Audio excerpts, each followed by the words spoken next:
Folks, let me tell you a story. It ain't about gunslingers with silver spurs or bandits chasing gold-laden trains.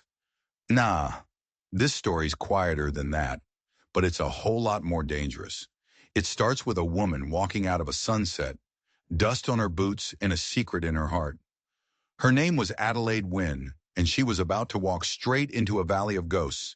She crested the last ridge before Timberleaf Hollow, and the sun behind her bled out across the sky. The ranch down below wasn't much, just a house, a barn, and a whole lot of silence, all held together by sheer stubbornness. This was the place, the Vexler Ranch. Adelaide wasn't a big woman. She wasn't carrying a rifle. But the way she walked, with a steady, no-nonsense rhythm, told you she wasn't easily broken. Her bag was heavy on her arm, not with books or clothes, but with a past she was trying to outrun. She stopped at the gate, her hand resting on the worn wood. The air smelled of pine, dry grass, and something else. Something like regret. It was a place where things had died and hadn't been properly buried. She took a deep breath. Then she stepped through. The gravel crunched under her boots, a sound loud enough to wake the dead. Each step was a choice, each crunch a declaration. The house watched her approach, its windows like vacant eyes. She didn't hesitate. She climbed the 3 porch steps and knocked. Not a polite tap, a firm, solid knock that said, "I'm here, and you're going to listen." The door creaked open, slow, like it didn't want to let the world in. A man filled the doorway, Harlan Vexler. He was built like an oak tree, all broad shoulders and weathered skin. His eyes were the color of a winter sky, and they gave nothing away. "Evening," he said. His voice was gravel and dust. Adelaide stood a little straighter. "My name's Adelaide Wynne. I was told your children needed a teacher." Harlan didn't move. He just looked at her, his eyes scanning her from head to toe, like he was trying to find the lie in her words. And you got the feeling he always found the lie. "Who told you that?"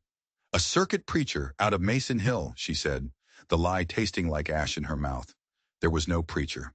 There was only a faded letter and a promise she'd made to a dying man. Harlan grunted.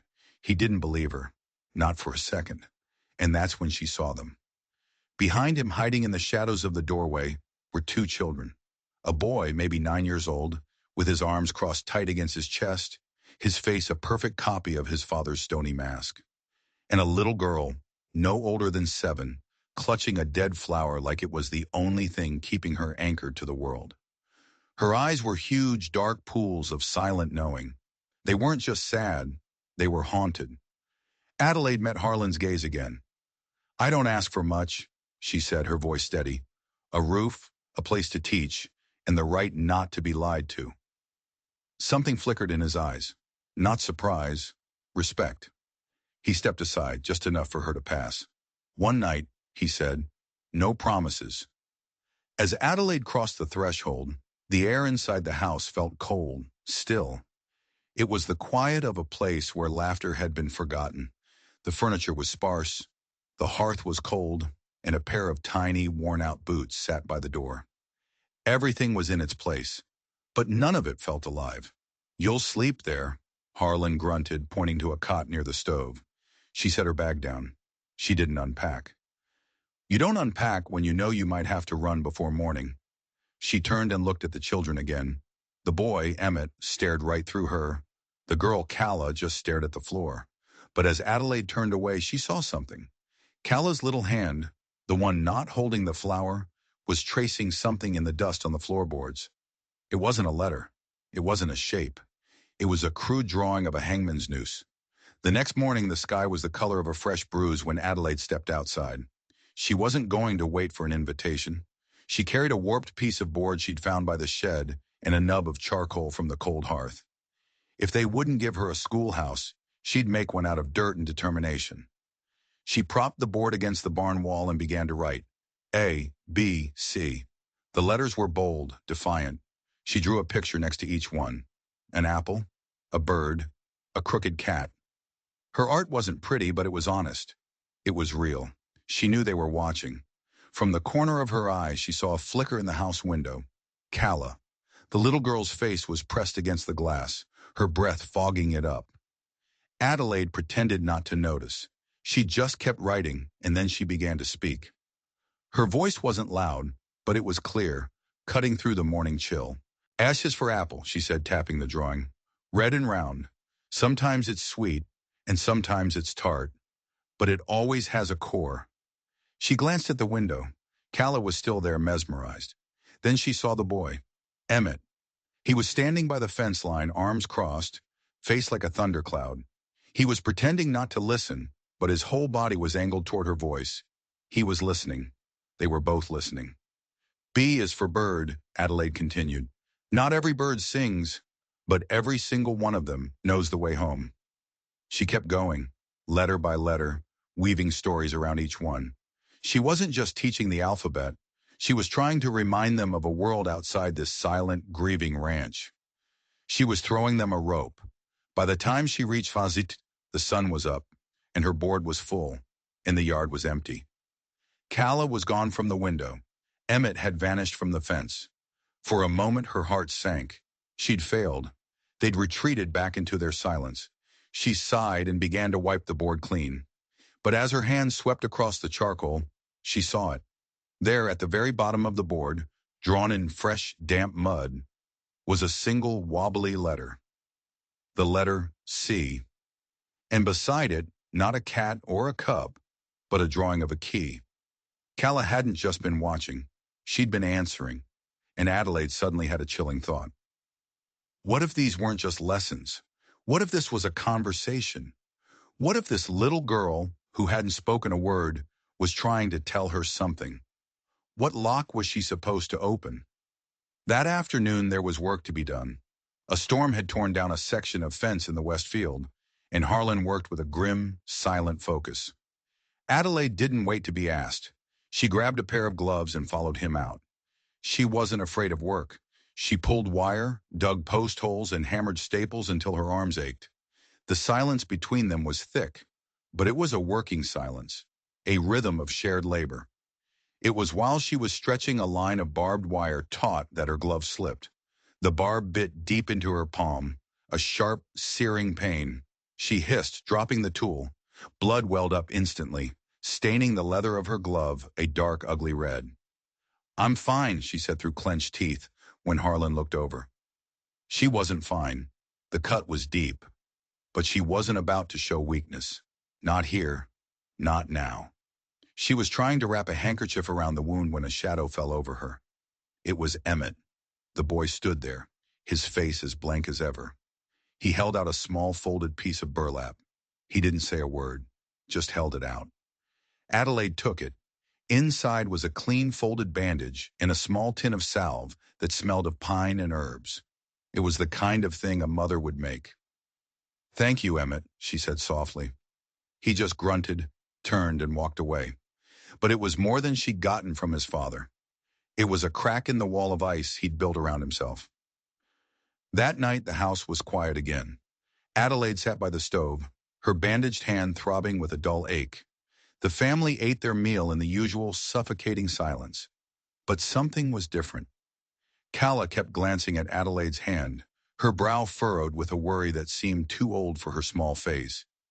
Emmett didn't look at her at all, but he ate his food without his usual resentful slowness.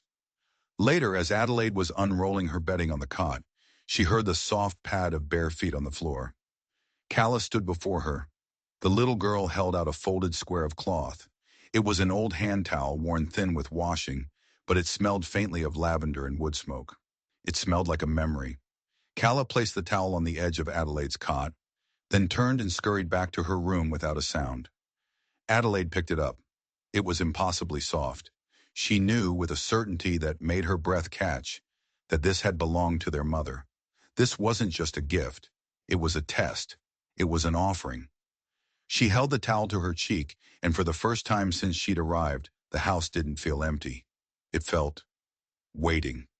She looked down at her cot, and her blood ran cold. The word that had been carved into the wood, the word leave, was still there. But someone had tried to scratch it out. The wood was gouged, splintered, as if a small, frantic hand had tried to erase the warning. They weren't just letting her in.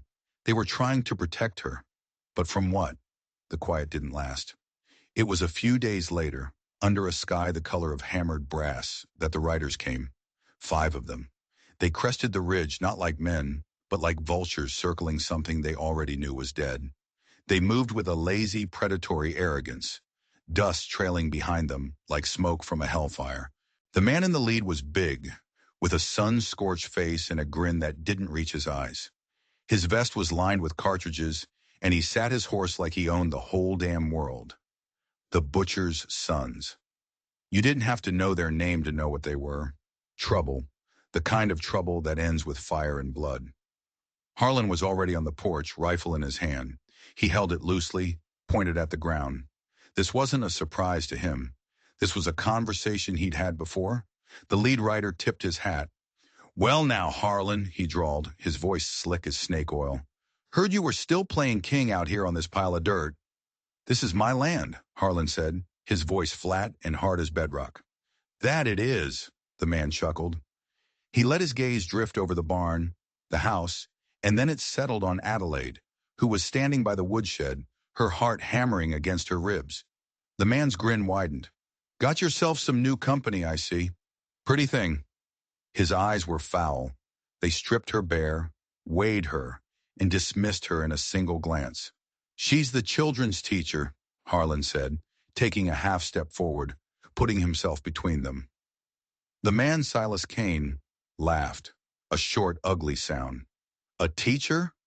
What are you going to teach 'em, Harlan? How to starve, how to watch everything they love turn to ash." He leaned forward in his saddle, his voice dropping to a conspiratorial whisper that carried across the yard. "Still sitting on her secret, Vexler? A thing like that? It gets heavy. Let us help you carry it." Adelaide saw Harlan's knuckles go white around the stock of his rifle. A secret. His wife's secret. This wasn't a random act of intimidation. This was personal. They wanted something. Something Harlan had. "You've had your say," Harlan growled. "Now ride on." Kane's grin vanished. His face went cold and dead. "That ain't how this works, friend. We'll be back. And next time, we won't be so neighborly." They wheeled their horses around and galloped away, leaving a thick cloud of dust and a silence that was heavier, more poisonous than before. That night, nobody ate. Harlan stared into the cold hearth, lost in a darkness Adelaide couldn't begin to penetrate. After a long while, he looked up, and his eyes, when they met hers, were full of a cold, hard fury. "You brought this here," he whispered. "What?" she stammered, shocked. "They never came around much. Not for months. Then you show up, asking questions without asking them, stirring things up. You brought this on us." It was unfair. It was cruel. But she saw the fear behind his anger. He wasn't mad at her. He was terrified for his children. And he would burn the whole world down to protect them. Even her. Later that night, Adelaide sat alone in the dim light of a single lantern. She couldn't stay. Harlan was right. Her presence here was like a matchstick in a barn full of dry hay. Her hands trembled as she wrote a letter. Not to the law in Mason Hill. They were too far. Too slow. This letter was to a man she hadn't spoken to in 5 years. A man who owed her father his life. A man named Jedediah, who folks called the preacher, but who hadn't seen the inside of a church in 20 years. She wrote about the Vexler family, about the Butcher's sons, about the secret they were hunting. She didn't ask for help for herself. She asked for the children. She sealed the letter with a drip of candle wax, her hands shaking. She would ride out before dawn. It was the only way. She was strapping her saddlebags onto her mare in the moonlight when a small voice cut through the darkness. "You leaving?" "Emmett." He stood barefoot in the dirt, his thin shirt no match for the night's chill. His face was a mask, but his voice trembled. "Is that what teachers do?" he asked, his voice cracking. "Show up, teach a few letters, and then run when the real monsters come?" The words hit her harder than a fist. He wasn't just a boy lashing out. He was a boy who had already lost one woman he depended on. He couldn't bear to lose another. Adelaide's throat was tight. She couldn't speak. Emmett didn't wait for an answer. He just stared at the letter in her hand, his eyes filled with a shattering disappointment. Then he turned and walked back into the silent, dark house. Adelaide stood there for a long time, the cool leather of the reins in her hand, the weight of the letter feeling heavier than a tombstone. She went back inside. The fire in the hearth was down to embers. Calla was asleep on a rug nearby, her small chest rising and falling in a steady rhythm. Adelaide unsealed the letter. She held it over the dying embers. The corner caught, curling into a black ash. The flame crept across the page, eating her words, eating her only hope for escape. She was watching the last of it burn away when she heard a whisper. It was Calla. Her eyes were wide open in the firelight. She wasn't looking at Adelaide.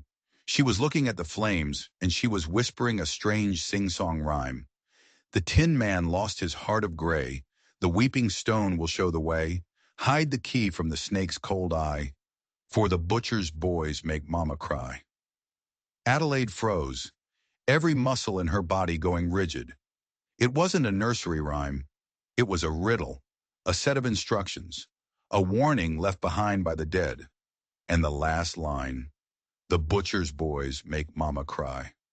Calla hadn't just been haunted. She'd been a witness. This little girl, lost in her silence, held the key to the whole damn mystery. And Adelaide had just burned their only chance of getting help. They were alone. The rhyme echoed in Adelaide's mind. A tin man, a weeping stone, a key. It sounded like nonsense, the ramblings of a traumatized child. But Calla had repeated it with a strange, solemn clarity. It wasn't a memory she was reciting. It was a message she was preserving. Adelaide knew she couldn't ask Calla directly. The girl was a locked box, and forcing it open would only shatter what was inside. She had to find the key herself. For 2 days she searched. She looked for anything out of place, anything that could be a weeping stone.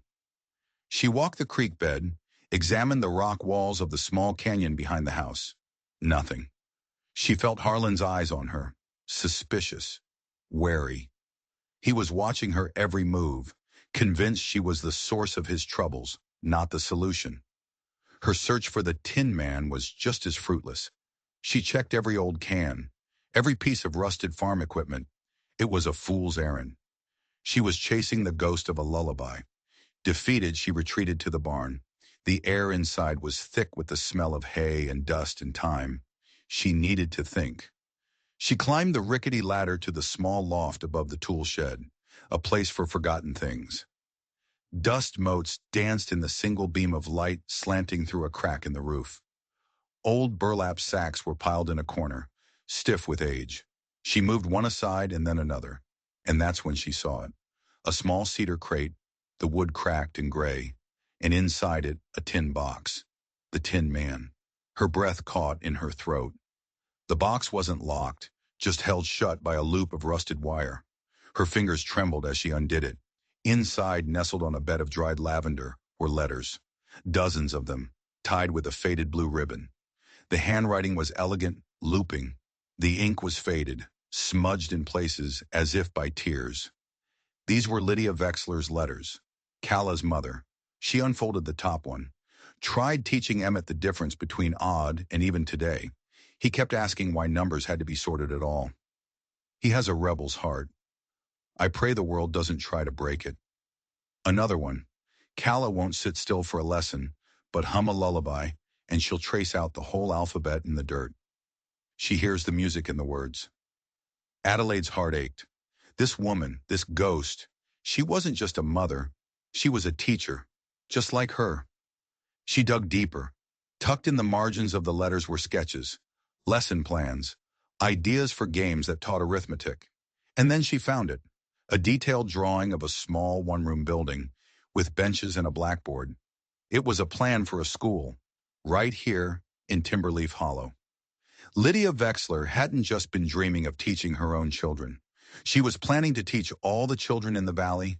She wanted to build a future in this desolate place. Adelaide pressed a hand to her mouth, a wave of emotion so powerful it almost knocked her off her feet. She hadn't just stumbled into a job. She had stumbled into another woman's legacy, a legacy that had been cut short.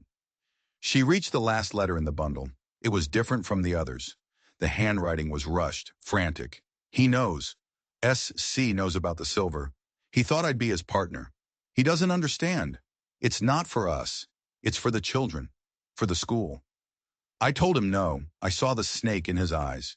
He won't stop. I have to hide it. The real map is safe. The weeping stone will show the way. S.C. Silas Kane. Silver. It all clicked into place. This wasn't about land. It was about treasure. An old silver cache, maybe. Lydia had found it, and she was going to use it to build her school. Silas Kane had wanted it for himself, and when she said no, he'd killed her. This wasn't just a threat. It was an old murder, left to fester. Adelaide's hands were shaking so hard she could barely hold the paper. Tucked into the fold of that last desperate letter was a small, hand-drawn map. It was a map of the Vexler Ranch, and in the northwest corner, near the edge of the canyon, was a crude drawing of a rock formation. Underneath it, Lydia had written 2 words. Weeping Stone. A sound from the ladder made her jump. Calla. The little girl stood on the top rung, her eyes fixed on the letters in Adelaide's hands. "Are those Mama's words?" she whispered, her voice a tiny, fragile thing. Adelaide could only nod. Calla climbed the rest of the way into the loft. She didn't look at Adelaide. She looked into the tin box. She reached in a small hand and gently touched the faded ribbon. She was a word keeper, Calla said, so quietly Adelaide almost didn't hear it. A what? A word keeper, Calla repeated, looking at Adelaide for the first time, her dark eyes filled with a terrifying clarity. Someone who holds the words when everyone else forgets. She paused, and her small hand reached out and took Adelaide's. Now you are. It wasn't a question, it was a coronation, a passing of the torch.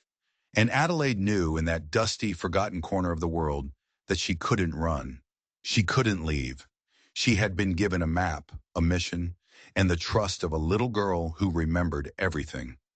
That night, Adelaide found Harlan on the porch, staring out into the darkness as if he could see the ghosts that walked his land. He didn't seem surprised when she sat down beside him. She placed the tin box on the bench between them, an offering, a challenge. I found Lydia's letters, she said. His jaw tightened, but he just nodded. Figured you might. She wanted a school, Adelaide said softly. She found silver. She was going to use it to build a school for all the children in the valley. Harlan let out a long, shuddering breath, the sound of a man who had been holding his breath for 2 years. She was a dreamer, he rasped, always seeing things that weren't there. Hope, futures. They were there, Adelaide insisted, her voice fierce. Silas Kane took them away. He killed her for that silver, didn't he? The silence stretched, tight as a wire. Harlan wouldn't look at her. He just stared at his hands, calloused and scarred. I wasn't strong enough, he finally whispered, the words torn from somewhere deep inside him. He and his brothers, they came to the Weeping Stone. She'd gone to meet them, to tell them the deal was off. She thought she could reason with them. He choked on the words. I followed her. I was hiding in the rocks. I saw it all. Kane. He tried to take the map from her. She fought him. He hit her. She fell. Her head struck a rock. His voice broke completely. I ran out, tried to fight them. There were 3 of them. They beat me senseless. When I woke up, they were gone. And she was gone. Tears streamed down his weathered face. They didn't find the real map. They thought she had it on her, but she didn't. And I never went back. I never looked for it. I let her dream die with her, right there in the dirt. I buried my wife, and I buried her hope on the same day. He was a man hollowed out by guilt. His silence wasn't anger. It was a prison of shame he had built for himself. They think you have the map now, Adelaide said, her own voice thick with emotion. That's why they keep coming back. He nodded, wiping his face with the back of his hand. Let them. There's nothing left for them to take. Adelaide opened the tin box and took out the map Lydia had drawn. She held it out to him. You're wrong, she said. There's everything left. He stared at the map, at his dead wife's handwriting. He saw the spot marked Weeping Stone, and a flicker of the old fire returned to his eyes. Not just grief, not just shame. Rage. He looked at Adelaide, really looked at her, And for the first time, he didn't see an outsider. He saw an ally. He was about to speak, to say her name, to finally ask for help. And then a single rifle shot cracked through the night. The window beside Harlan's head exploded, showering the porch in shattered glass. They were back, and this time they weren't here to talk. "Get the children!" Harlan roared, shoving Adelaide toward the door as another shot splintered the porch railing. They scrambled inside. The house, which had been a quiet tomb, was now a trap. "They're trying to flush us out," Harlan said, grabbing his rifle from above the mantel. He peeked through the shattered window. "They've set fire to the barn." Adelaide's stomach turned to ice. The barn fire wasn't the attack. It was a distraction, a way to divide their attention, to force them out into the open. She could hear the children crying from their room. She ran to them. Emmett was trying to be brave, standing in front of his little sister, but he was shaking. Calla was huddled in the corner, her eyes wide with a terror that was all too familiar. "Come on," Adelaide said, her voice firm, betraying none of the fear clawing at her throat. "We're going to play a game, hide and seek." She led them to a trap door in the pantry floor, one she'd noticed days ago. It led to a small root cellar. It was damp and smelled of earth, but it was safe. "You stay here," she commanded, looking at Emmett. "You protect your sister. No matter what you hear, you do not open this door. Do you understand me?" He nodded, his young face grim. She handed him the lantern. "I'll be back for you." She closed the door over them, plunging them into darkness, save for their small light. When she returned to the main room, Harlan was reloading his rifle. "They're circling the house," he said. "3 of them. Kane and 2 others. They want that map." "Then we'll give them a fight instead," Adelaide said. She ran to her cot and ripped open the seams of her worn leather valise. Her fingers dug past the few clothes she owned and closed around the cold, hard steel of a Colt Peacemaker. Harlan stared as she checked the cylinder and expertly slotted it back into place. "The circuit preacher?" he started. "There was no preacher," Adelaide said, her voice low and dangerous. "My name isn't Adelaide Wynne. It's Adelaide Winchester. My father was Marshal Frank Winchester. He was the man who sent Silas Kane's father to the gallows 20 years ago. Kane and his brothers have been destroying everything my father ever built. I heard they were in this territory. I came here to finish what he started." She wasn't a teacher who had learned to shoot. She was a lawman's daughter who had learned to be a teacher. Harlan's eyes widened. He saw the truth of it in the set of her jaw, in the cold fire in her eyes. He wasn't just fighting for his land anymore. He was standing with the legacy of the law itself. "He's shouting something," Harlan said, peering through a crack in the shutters. Adelaide moved beside him. Silas Kane stood out in the yard, illuminated by the hellish orange glow of the burning barn. "Vexler!" Kane screamed, his voice raw with impatience. "I know you're in there, and I know you got the map. Last chance. Give it to me, or I burn the house down with your children inside." Harlan raised his rifle, his aim steady. "Don't!" Adelaide said, putting a hand on his arm. "That's what he wants. He wants us to start a firefight. We're outnumbered." "So we just sit here and wait to die?" Harlan growled. "No," Adelaide said, a plan forming in the cool, calculated corners of her mind. "We don't wait. We change the game." She looked around the room, her eyes landing on the tin box of Lydia's letters. "He wants a map," she said, a slow, grim smile spreading across her face. "Let's give him one." They had to be fast. Adelaide grabbed one of Lydia's letters, a blank one from the bottom of the pile. With a piece of charcoal from the hearth, she began to draw. She copied Lydia's map from memory, but she made one crucial change. Instead of marking the weeping stone in the canyon, she drew the X squarely in the middle of the old abandoned quarry at the far end of the property, a place full of deep pits, loose rock, and treacherous ledges. A place where a man could get lost, permanently. "They'll know it's a fake," Harlan said, watching her work. "They won't," Adelaide countered, "because you're going to make them believe it." She rolled up the forged map and handed it to him. "Yell out to him. Tell him you'll give him the map, but he has to pull his men back. Tell him you'll leave it on the porch and he can come get it alone." "He'll never go for it," Harlan argued. "He will," she said. "His greed is bigger than his caution, and he thinks you're a broken-down farmer. He doesn't respect you." Use that. Harlan hesitated, then nodded. He went to the window. Kane, he yelled. All right, you win. I'll give you the map. There was a moment of silence from outside, then Kane's triumphant laugh. Smart man, Vexler. Knew you'd see reason. Pull your men back to the ridge, Harlan shouted. I want to see them go. Then I'll leave it on the front porch. You come get it alone. Another pause. Kane was thinking it over. The desire for that silver, right within his grasp, was a powerful lure. All right, Vexler, Kane finally called back. You got a deal. They watched as Kane's two brothers reluctantly rode back toward the ridge, their figures shrinking in the firelight. Now, Adelaide whispered, her eyes gleaming. While he's busy with this, you and I are going out the back. Out where? They'll see us. No, they won't, she said, pointing to the floorboards near the rear wall. Your wife was a smart woman, Harlan. She had a plan for everything. I'm willing to bet she had more than one way out of this house. They pried at the boards with a fireplace poker, and sure enough, underneath was a small crawl space that led out under the back of the house, concealed by overgrown lilac bushes. It was a tight squeeze, dark and filled with spiders, but it was their only chance. Harlan left the fake map on the porch railing, then slipped into the crawl space after Adelaide. They emerged into the cool night air behind the house, the roar of the burning barn filling their ears. They crept along the fence line, keeping to the shadows. From their vantage point, they could see Silas Kane cautiously approaching the porch, his rifle at the ready. He snatched the map, unrolled it, and a greedy, triumphant grin spread across his face. He bought it. He turned and yelled to his men on the ridge. He gave it up. The silver is ours. It's in the old quarry. Go, go!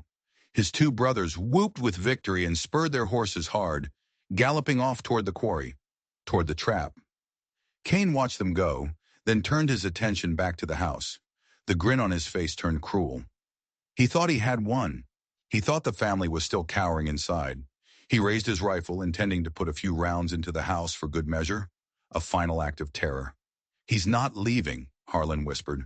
I know, Adelaide said, raising her Colt. He was never going to. But before she could fire, something happened that no one could have predicted. The trap door to the root cellar flew open. Emmett burst out, holding not the lantern, but his father's old, heavy hunting shotgun. It was almost as big as he was. Get away from our house, the boy screamed, his voice a raw, terrified roar. Kane spun around, surprised. He saw the boy, not as a threat, but as an insult. He laughed, a deep, ugly sound, and raised his rifle. He was going to shoot a child. Adelaide didn't think. She acted. She broke cover, sprinting across the yard, firing her Colt as she ran. Her first shot went wide. Her second grazed Kane's arm, making him grunt in pain and surprise. Harlan charged from the other direction, letting out a wordless bellow of pure rage, tackling Kane around the waist. The two men went down in a brutal, rolling heap, fists flying. Emmett, seeing his father in trouble, tried to aim the shotgun, but a new sound cut through the chaos. Hoofbeats, fast, coming from the ridge. But it wasn't Kane's men returning. It was one man, riding hard, a tall, gaunt figure in a long black coat. The man they called the preacher, Jedediah. He wasn't carrying a Bible. He was carrying a rifle, and he fired it once into the air. The sound was like a thunderclap. The fight between Harlan and Kane stopped. Everyone froze. Silas Kane! Jedediah's voice boomed across the yard, a voice used to commanding attention. Your quarrel is with the law, not with this family. Kane, pinned under Harlan, just spat in the dirt. The law? You ain't the law, you old fraud. No, Jedediah said, swinging down from his horse. He looked at Adelaide, a sad, knowing look in his eyes. But her father was, and I made him a promise. He'd gotten her letter, or maybe he'd just known. Maybe he'd been watching all along. The fight was over. The immediate threat was gone. But Kane started to laugh, a wild, crazed sound. You think this is over? He cackled, blood trickling from his lip. My boys are at the quarry. When they find that silver, they're coming back with enough money to buy this whole valley, to buy the law. You haven't won anything. And that's when a small, quiet voice spoke from the porch. There's no silver at the quarry. It was Calla. She stood there, small and straight, the dead flowers still clutched in her hand. She wasn't hiding anymore. She looked directly at Silas Kane, her dark eyes holding no fear at all. Mama hid the map, she said, her voice clear as a bell. She didn't write it down. She carved it. On the schoolhouse beams. The ones Papa never finished. Everyone stared at the half-finished frame of the schoolhouse that stood near the burned-out barn. The project Harlan had abandoned in his grief. Calla pointed her small finger at the main crossbeam. The weeping stone is a knot in the wood. It weeps sap every spring. The map starts there. Lydia hadn't hidden her treasure map.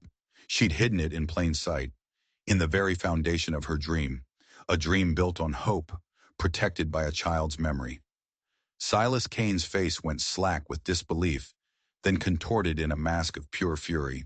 He had been beaten, not by guns, not by men, by a ghost, a child, and a teacher who wouldn't run. It wasn't quite over. Kane's two brothers, realizing they'd been tricked, came thundering back from the quarry, but they were too late. Jedediah and Harlan had Kane tied up. Seeing the tables turned, the brothers didn't charge in.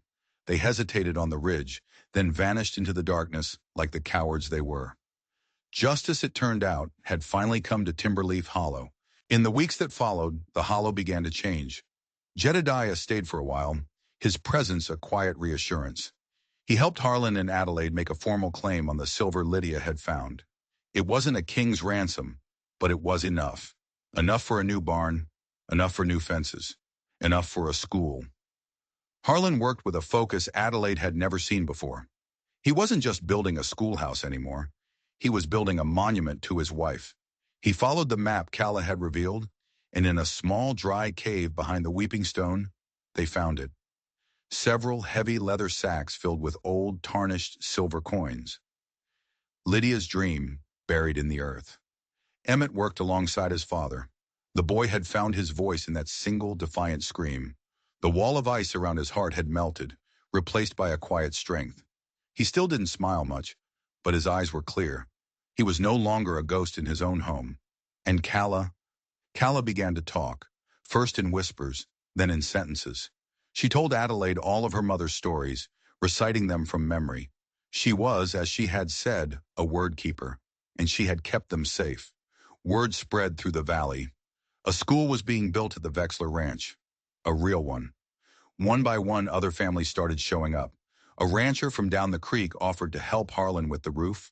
A trapper's wife brought jars of preserves and offered to sew curtains. They weren't just building a school anymore. They were building a community. The first day of class was on a bright, cool morning in late autumn. The one-room schoolhouse smelled of fresh-cut pine and hope. 10 children sat on the hand-built benches. Emmett sat in the back, pretending not to be interested, but Adelaide saw him tracing letters in a notebook.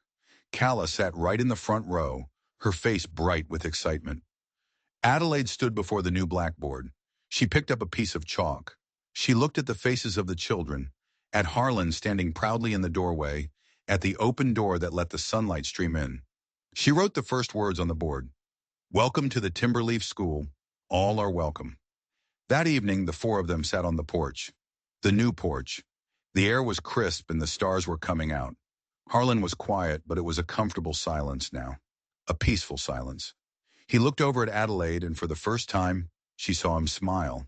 A real, genuine smile that reached his winter sky eyes and warmed them like the summer sun. "She would have liked you, Adelaide Winchester," he said softly. "I think I would have liked her too," Adelaide replied. Calla was curled up beside her, reading a book by the lantern light. Emmett was on the steps, sketching the new barn in a journal. A family. Not the one they had lost, but a new one, forged in fire and fear and hope. A family built on the foundation of a woman's unbreakable dream. Adelaide looked out at the quiet valley, at the lights from other ranches twinkling in the distance. She had come here looking for justice, for an ending to her father's story. But she had found something else entirely. She had found a beginning, her own. This story isn't just about a teacher, a rancher, and a couple of kids. It's about the fact that sometimes the bravest thing you can do isn't to ride into a fight.